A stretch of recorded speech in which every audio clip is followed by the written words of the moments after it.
Ottimo il riscontro commerciale che ha avuto l'iniziativa portata avanti nel fine settimana dall'UPAI, Unione Produttori Agroalimentari Italiani, in tandem con il Soli, Sovrano Ordine Reale d'Italia, che si è svolto presso un noto albergo cittadino che ha visto presenti il sovrano Giovanni Federico II e il presidente dell'UPAI Francesco Stanzione, tante le aziende siciliane interessate al progetto Cina, per gli imprenditori che vogliono allargare i propri confini commerciali con la grande nazione cinese. Un grande e vasto mercato, come hanno spiegato i rappresentanti della società Cina Shanghai Import-Export in collegamento via Skype, che hanno illustrato le varie fasi istituzionali e regolamenti per poter esportare in Cina.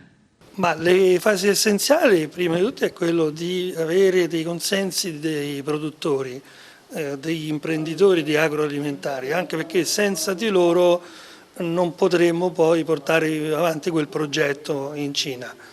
Detto questo, stiamo facendo questo discorso per uno sviluppo commerciale molto importante in Cina, dove abbiamo già un mercato pronto e aperto.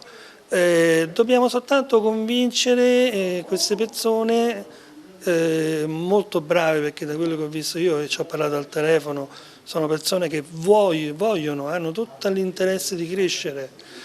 Anche perché qui, da quello che vedo, c'è poco mercato, anzi il nostro Stato italiano purtroppo premia più quello che viene da fuori che quello che abbiamo noi qui all'interno. Allora, questo come possiamo fare noi per arginare quel problema?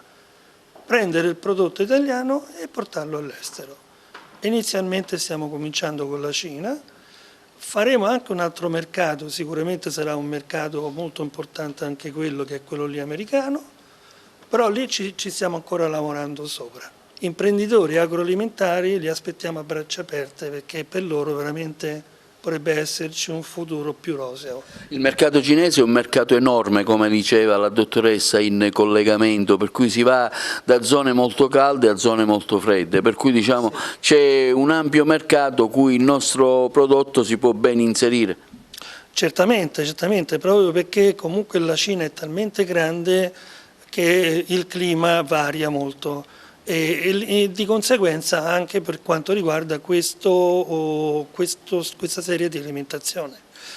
C'è un'alimentazione più grassa, più zuccherina, come aveva detto la dottoressa, e c'è un'alimentazione più fresca, che potrebbe essere anche un discorso dell'agroalimentare siciliano, perché in Sicilia comunque non fa freddo, fa caldo, perciò tutto quello che è la filiera dell'agroalimentare cinese dovrà andare verso il sud, sulla parte mare, dove fa più caldo in realtà, perciò sarà più alto quella zona lì.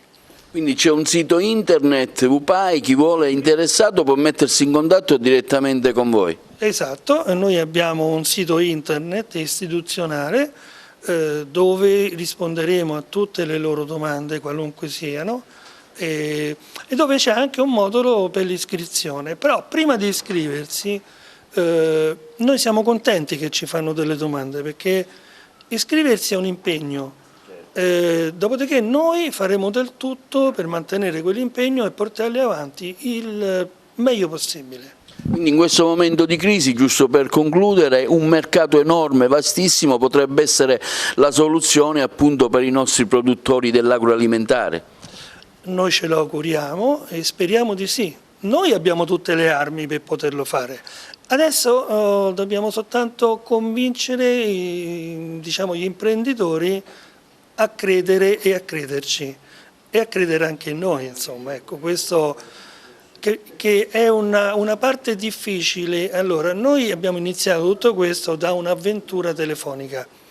Che è successo poi? Da un'avventura telefonica, vedendo o sentendo tante persone che erano un po' dubbia, abbiamo deciso di fare questo evento qui in Sicilia, ma ne faremo altri nelle altre regioni, ne faremo anche altri qui. Qualora dovessero accettare delle persone qui in Sicilia, avremo un buon consenso, noi non è che li abbandoniamo solo perché si sono iscritti con noi, al contrario. Organizzeremo addirittura a Natale una grande e bella cena tra tutti noi, perché la parola unione deve essere quella primaria, quello è importante.